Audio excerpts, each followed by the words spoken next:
Padre Celestial, te damos muchísimas gracias por el privilegio de estar todavía entre los que viven y poder utilizar este recurso de vida para venir, alabarte, adorarte e intentar estar en comunión contigo. Te rogamos con humildad que perdones todos nuestros pecados y que si hoy fuera nuestro último día, ayúdanos a estar en paz contigo y con nosotros mismos. Señor, estamos iniciando un proyecto muy especial que persigue el propósito solemne de restaurar tu autoridad y de manifestar esa gloria, el sueño de tu corazón desde hace mucho tiempo.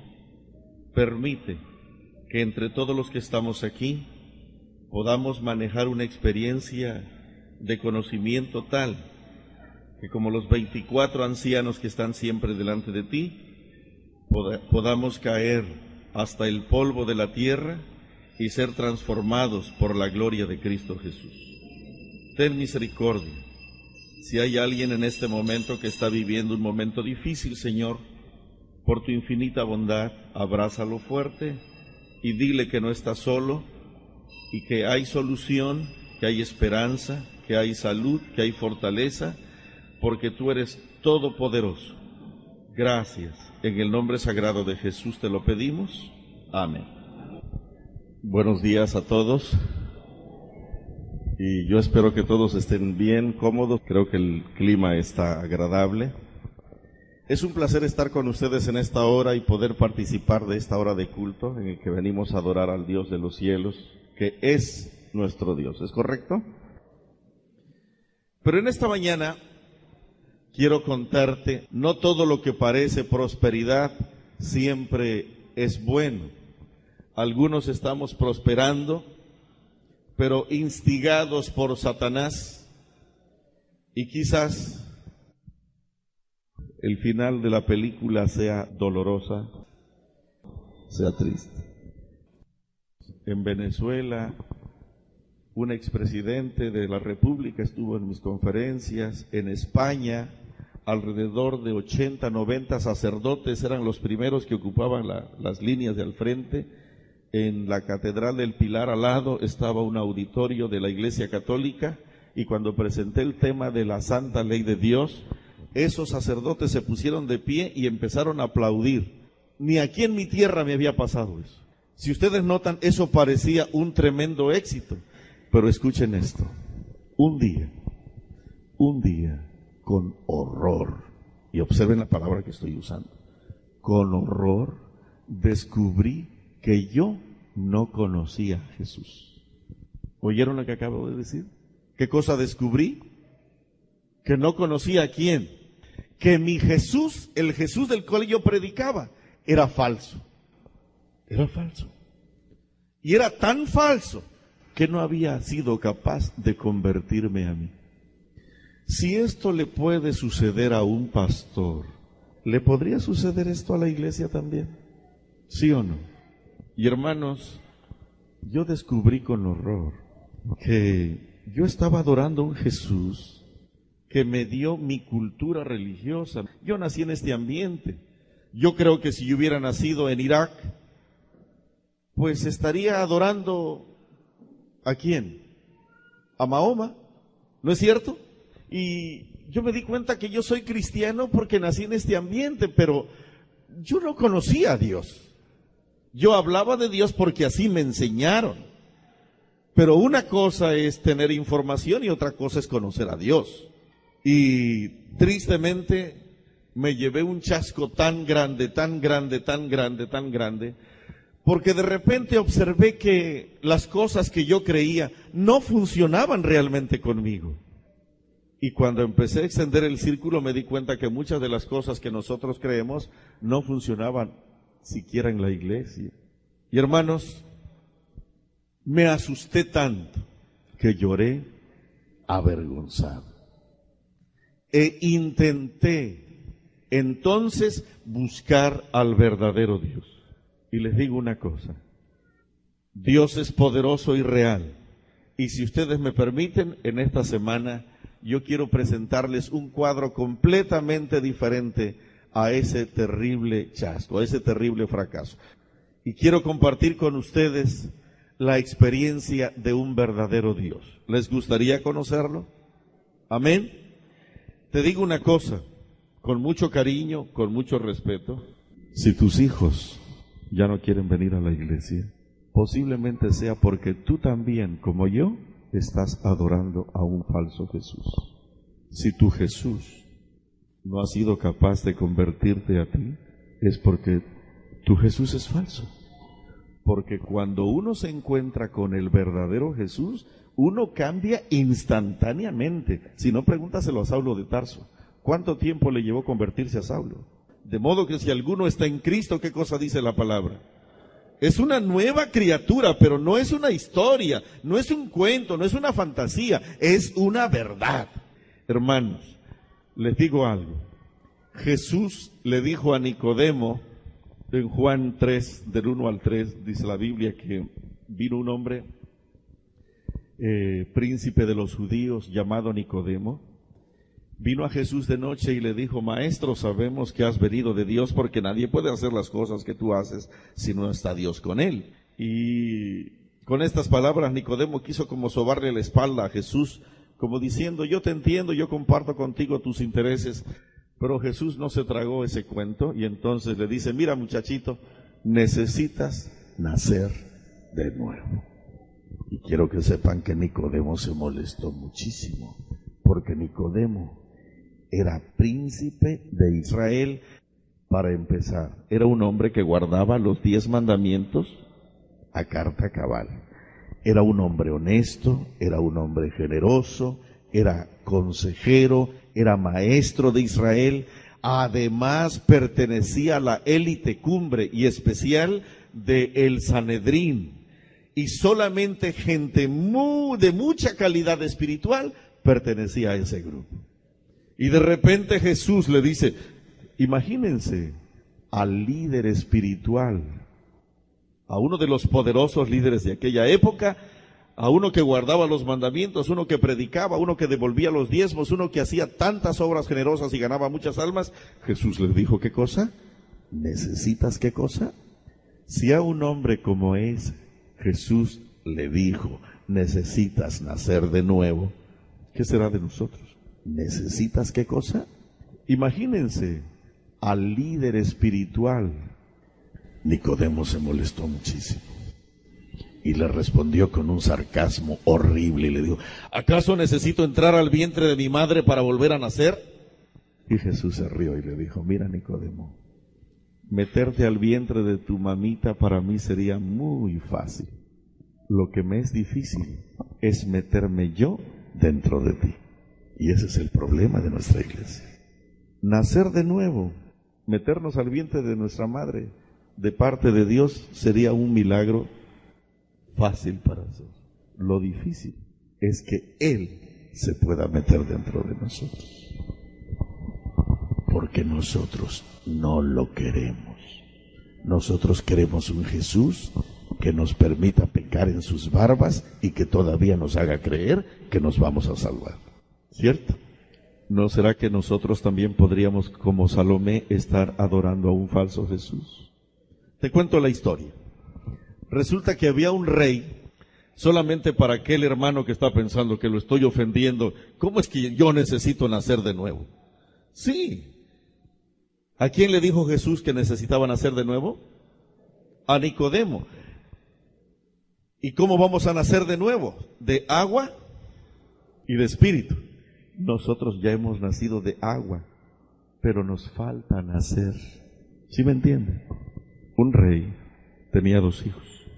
Y estos 2 muchachos un día estaban conversando, pero la conversación se tornó acalorada porque uno de los muchachos, el mayor, decía que un caballero se hace. Pero el menor decía, no, un caballero tiene que nacer, tiene que venir de noble cuna, él tiene que traer en su sangre ya la esencia de caballero. Y el mayor decía, no, tú puedes agarrar a cualquier individuo, lo preparas, lo educas, lo transformas y puede convertirse en un caballero. pero no se pusieron de acuerdo, discutieron y casi se dan de golpes, y entonces fueron con su papá. ¿Verdad, papá, que un caballero puede nacer?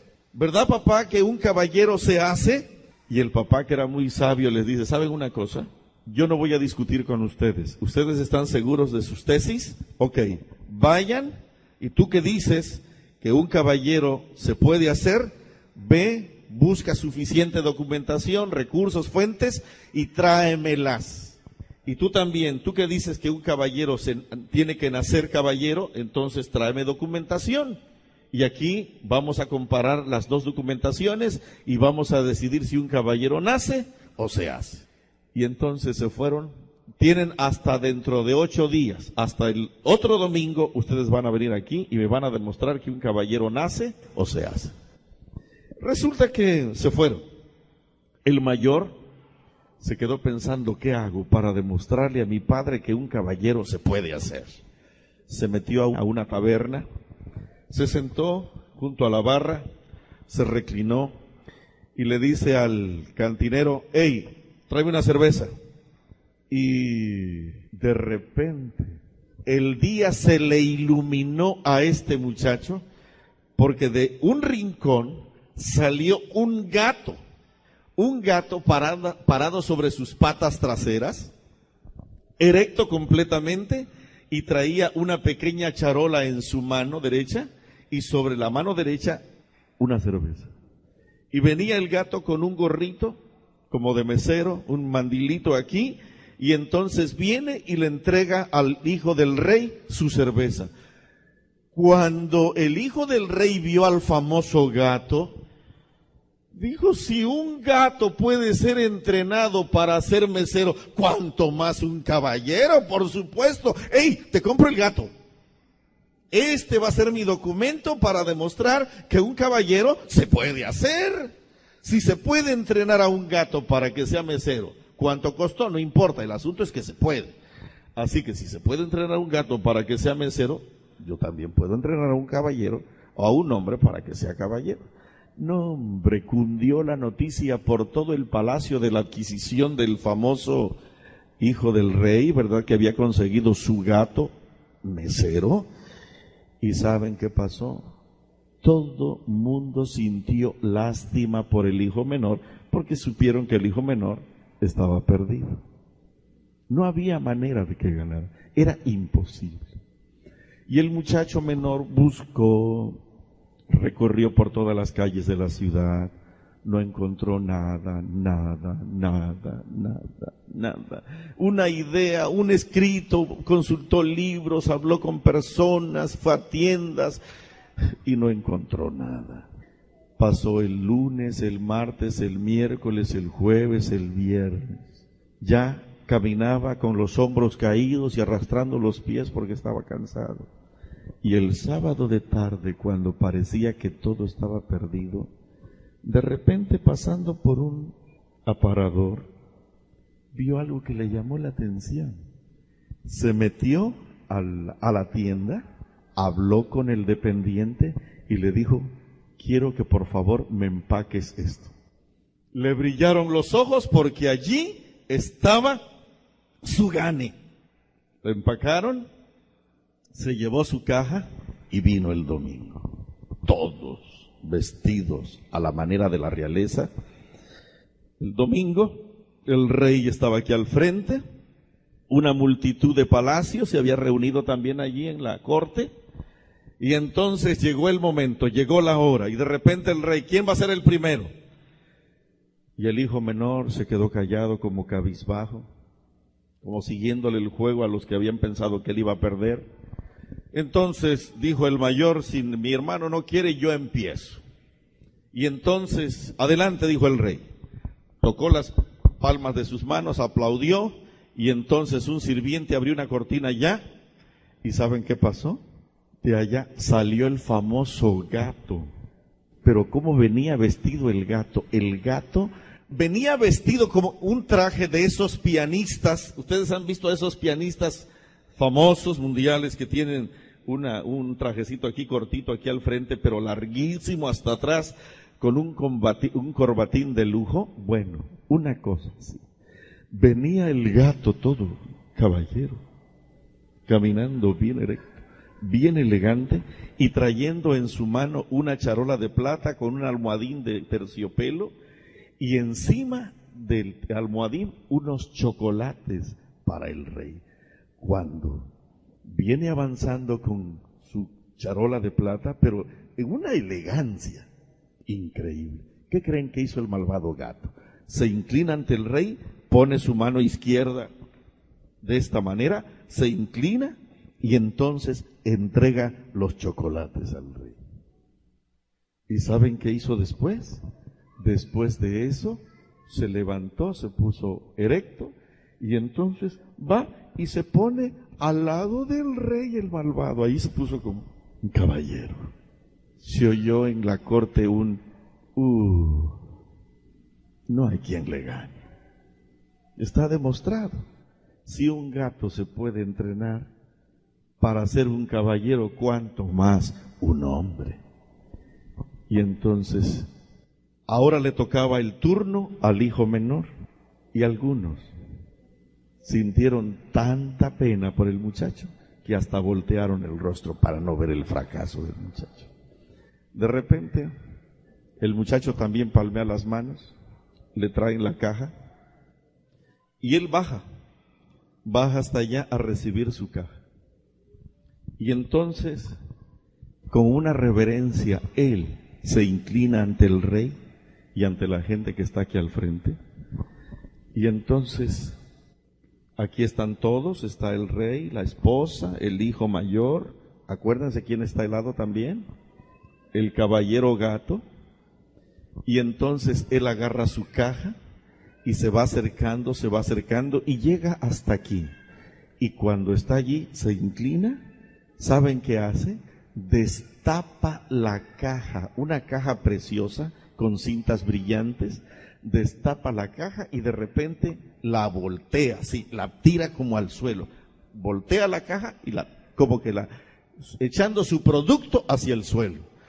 Y para sorpresa y horror de toda la gente, como 6 o 7 ratones salieron corriendo por aquí y por allá. ¿Y qué creen que pasó con el famoso gato? El gato se le olvidó que era caballero del rey y de repente se fue detrás de los ratones y se metió debajo de las sillas y por acá y por allá. Y pues, con esto el hijo menor estaba demostrando que un gato puede estar entrenado, pero cuando le presenta a sus ratones, él sigue siendo gato. Escúchame, varón, escúchame, mujer, escúchame bien. A ti te entrenaron para ser cristiano, te bautizaste, y cuando pasas aquí con el traje ese elegante, bonito, de corbata, y te enojas porque vienen algunos muchachos con el pelo amarillo o con un arete aquí, te sientes indignado. Eres un santo de Dios, eres una nueva creación. Pero de repente pasan por la calle algunas ratonas por ahí, algunas mujeres, sigue siendo gato. Y algunos se ríen de muy buena gana, como que les ha pasado, ¿verdad? Hermanos, ¿necesitamos nacer de nuevo? ¿Sí o no? La verdad, ¿sí o no? No te engañes, Dios no puede ser burlado, que todo lo que el hombre sembrara. Tú puedes aparentar aquí ser la santidad andando, pero tú no puedes engañar a ti mismo.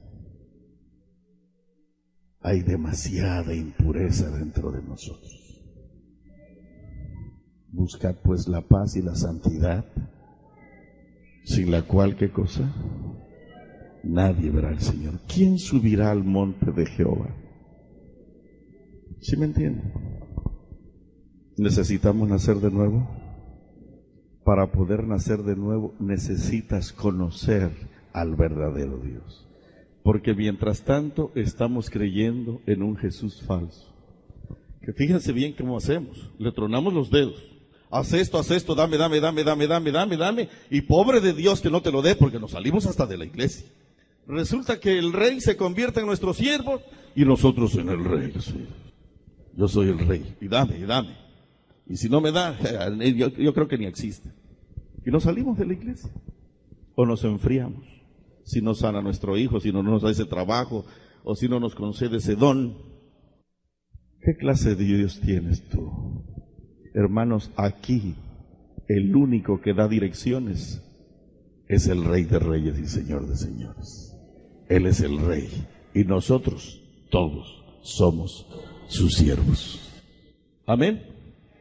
Si tú no quieres ser siervo, aquí no hay lugar, porque en el reino de Dios, el que quiera ser mayor, tiene que ser siervo.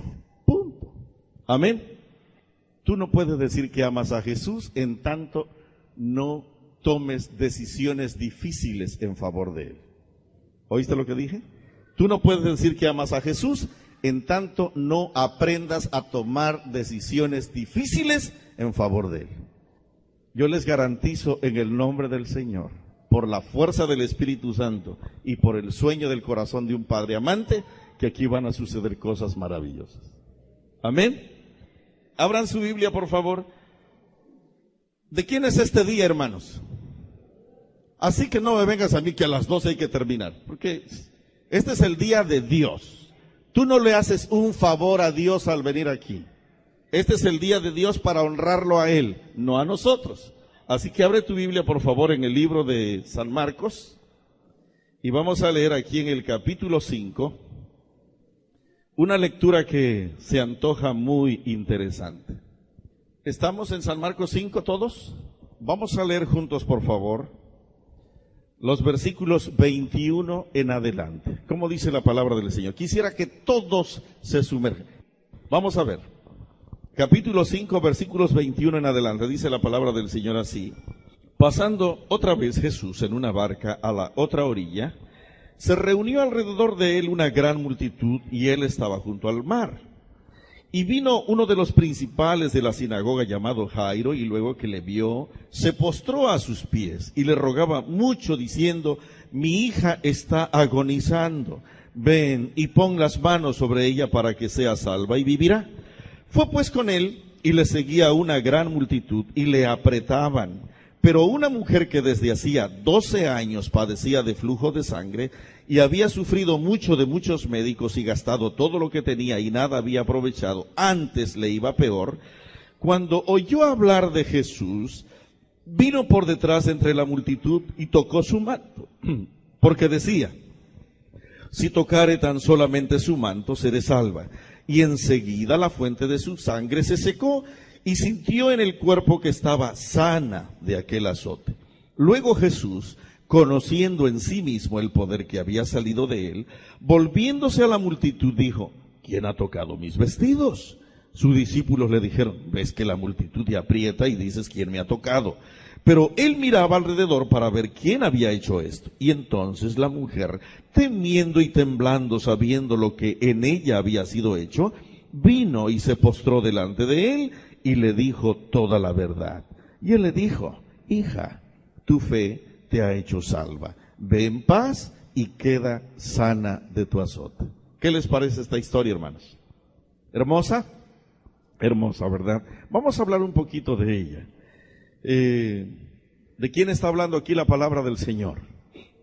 De una mujer que estaba enferma por ¿cuántos meses? No eran meses. ¿Cuántos años? ¿Y una enfermedad de 12 años es corta o es larga? Muy larga. Entre paréntesis, hay dolores en la vida, cargas, luchas, dificultades que los hombres y mujeres a veces llevamos, que son feas, terribles de soportar.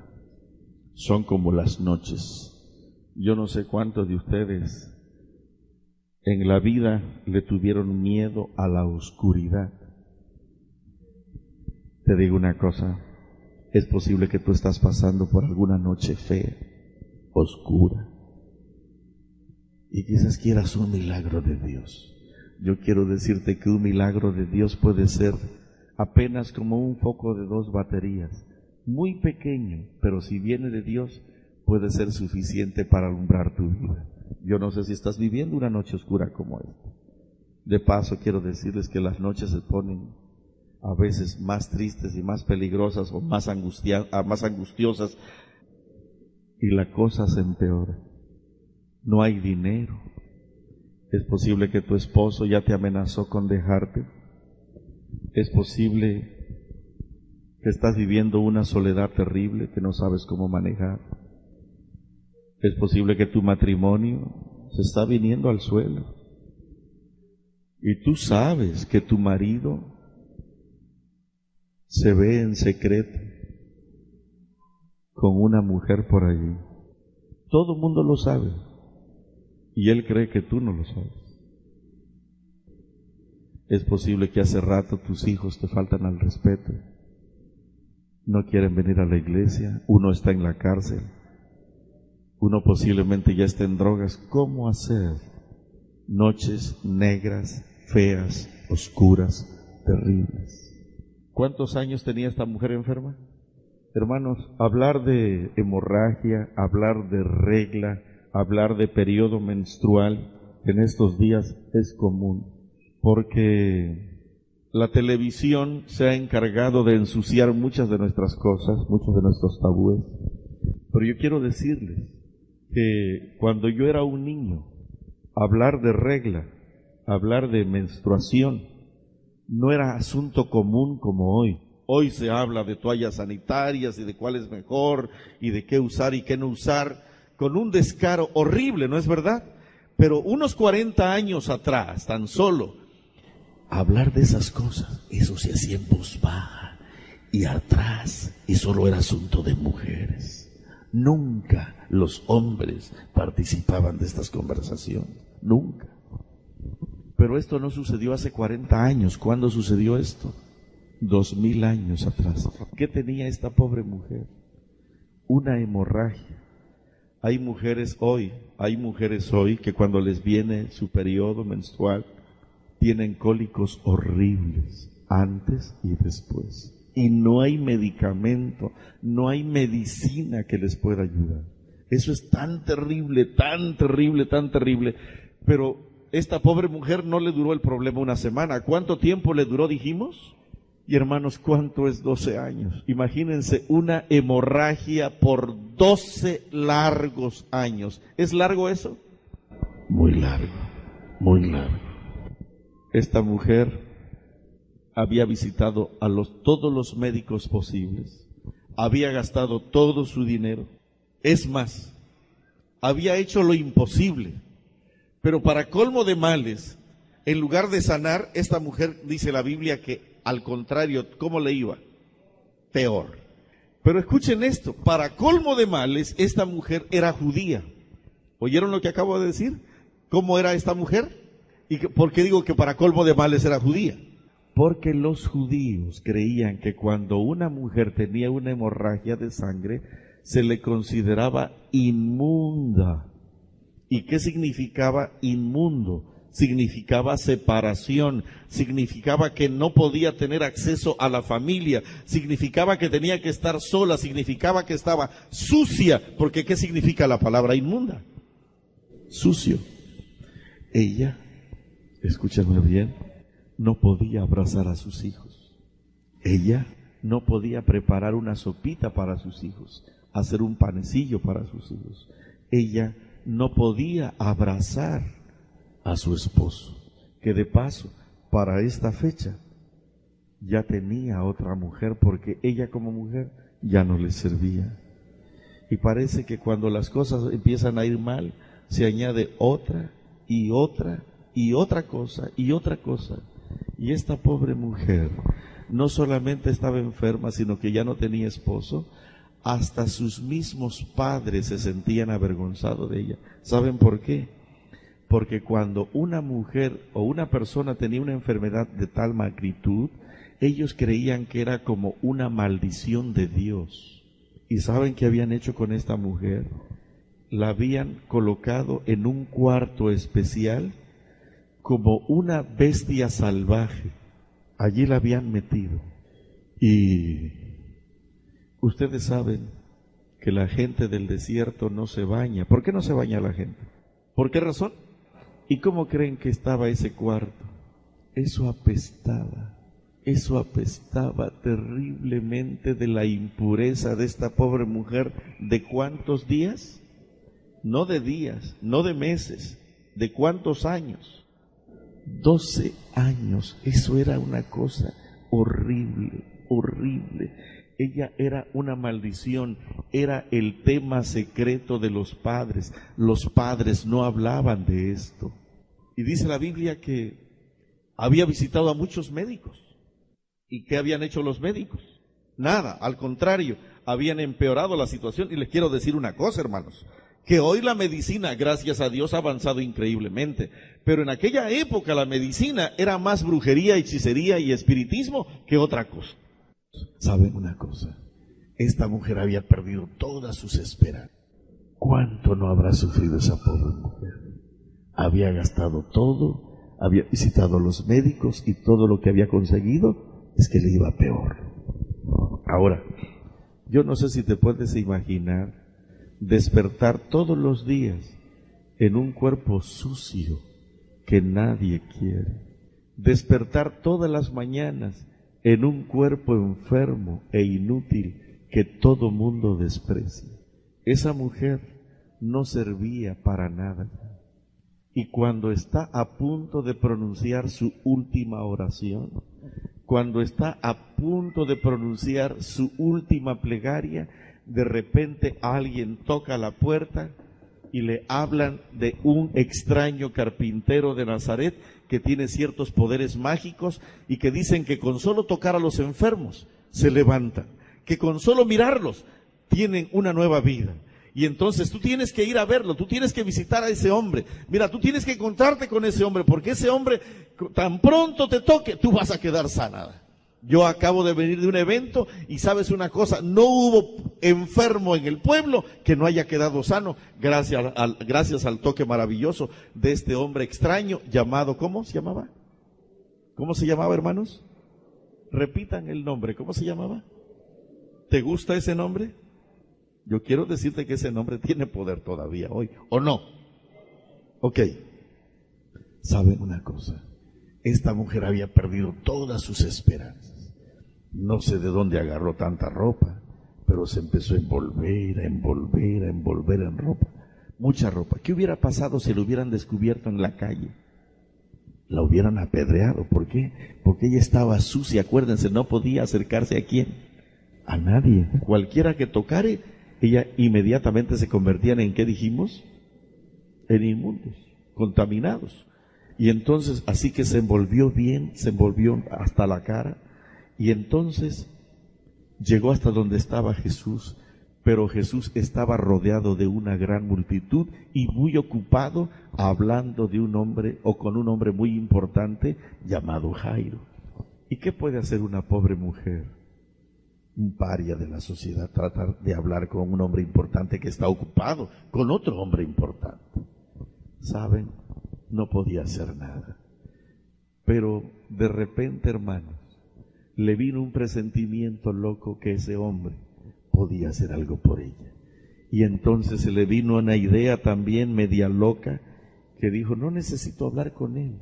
Si tan solo tocare el borde de su manto, yo estoy segura que voy a ser salva o sanada. Y saben, se trató de acercar, pero ¿qué han hecho 12 años con un cuerpo? Estaba vigorosa, estaba fuerte, estaba muy frágil, muy débil, y pronto la tiraron al suelo. Para su fortuna quedó cerca de Jesús, pero todavía no tan cerca como para tocar el borde de su manto. Y entonces se trató de esforzar, y en medio de los empellones y el movimiento de la gente y de Jesús, de repente siente que toca el borde del manto de Jesús, y en el momento siguiente su cuerpo se llena de un vigor, de una energía, de un calor tan especial, que se quedó allí acurrucadita como saboreando el robo que había cometido, porque ella se había robado algo. ¿no es verdad?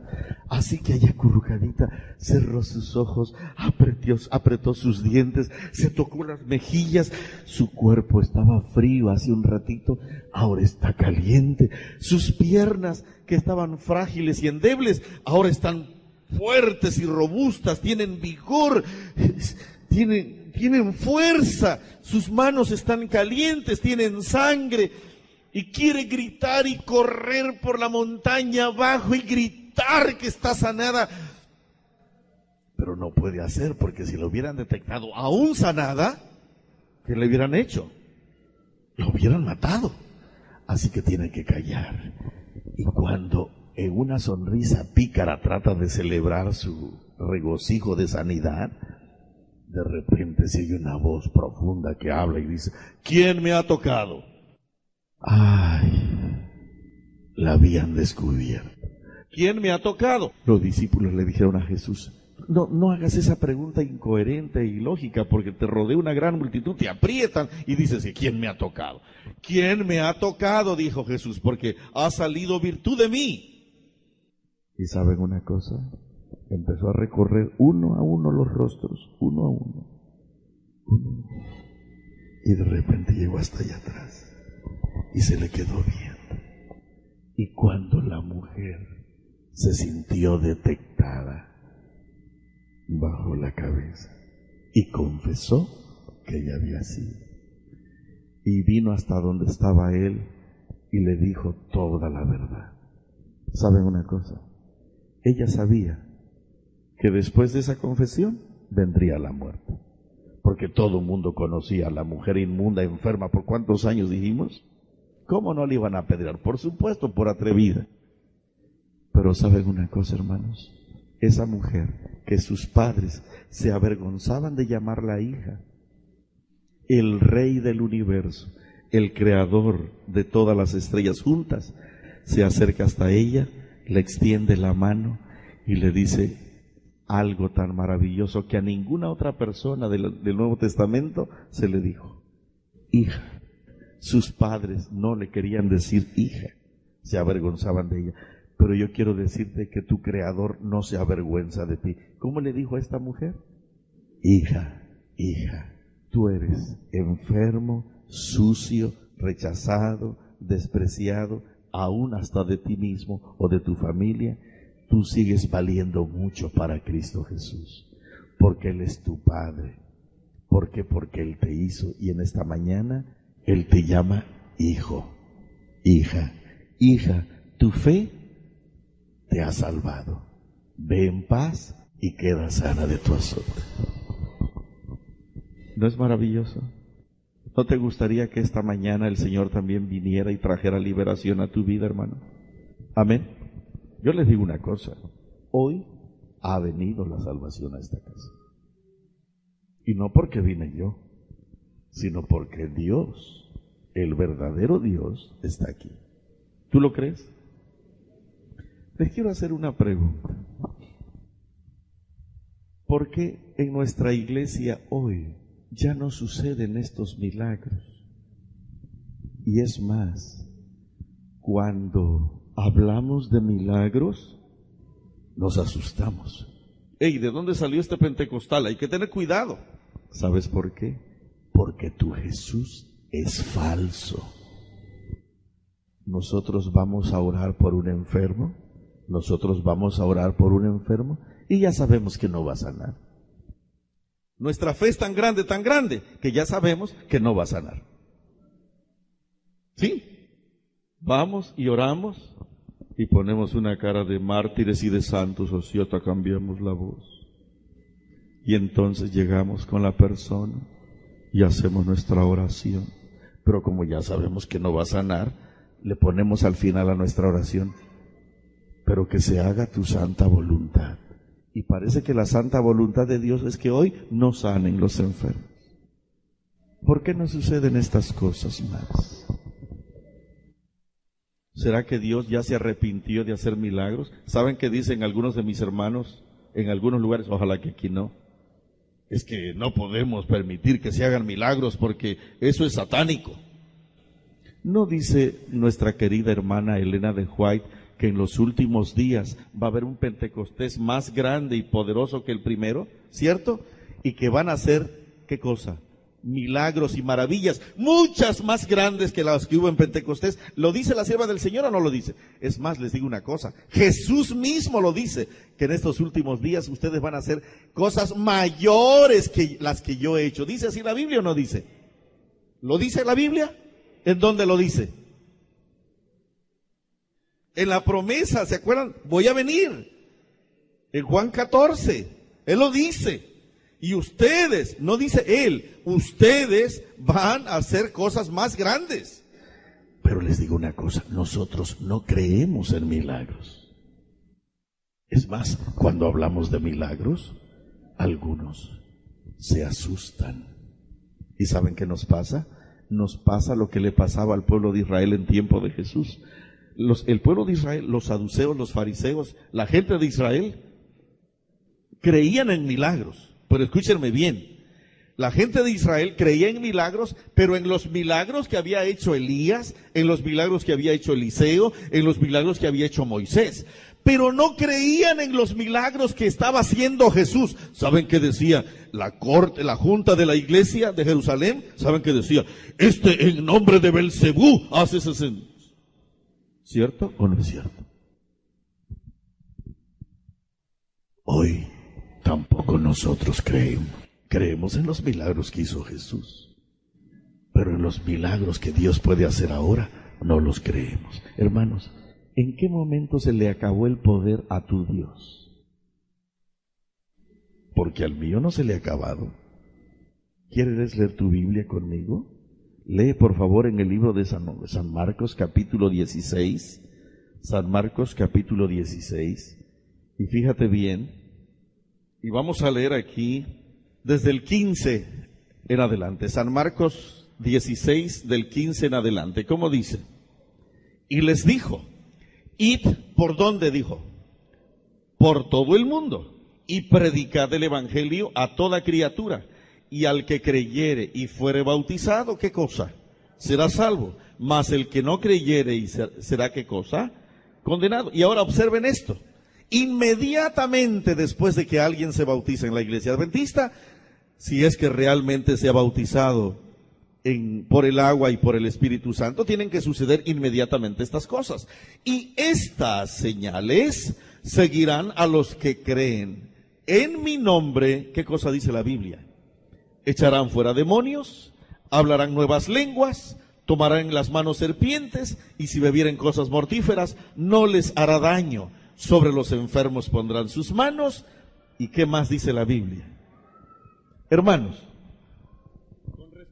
con respeto y cariño, ¿por qué no sucede esto en nuestra iglesia? ¿Quieren que les diga por qué? Porque nosotros estamos adorando a un Jesús falso. A un Jesús que no ha podido convertirnos ni siquiera a nosotros mismos. Y no tienes que ver a la gente de al lado.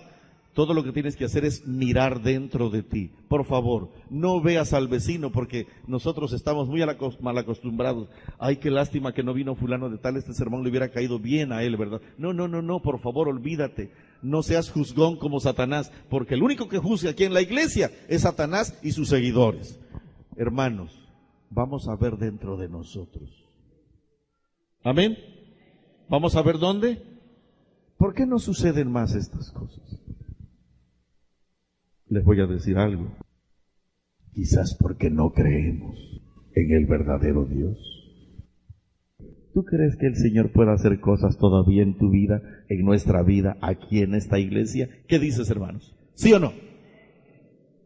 Les digo otra vez, hoy ha venido la salvación a esta casa. Porque esta mujer y este varón también son hijos de Dios. Amén. Pero ¿cuántos creen que el Señor puede hacer cosas maravillosas aquí y ahora? Amén. ¿Lo puede hacer? No estoy hablando de mí, estoy hablando de quién. De nuestro poderoso Dios. Amén, hermanos. Nos colocamos de pie y oramos. Querido Padre Celestial, estamos tan lejos del plan. Algo se salió del programa en nuestro camino.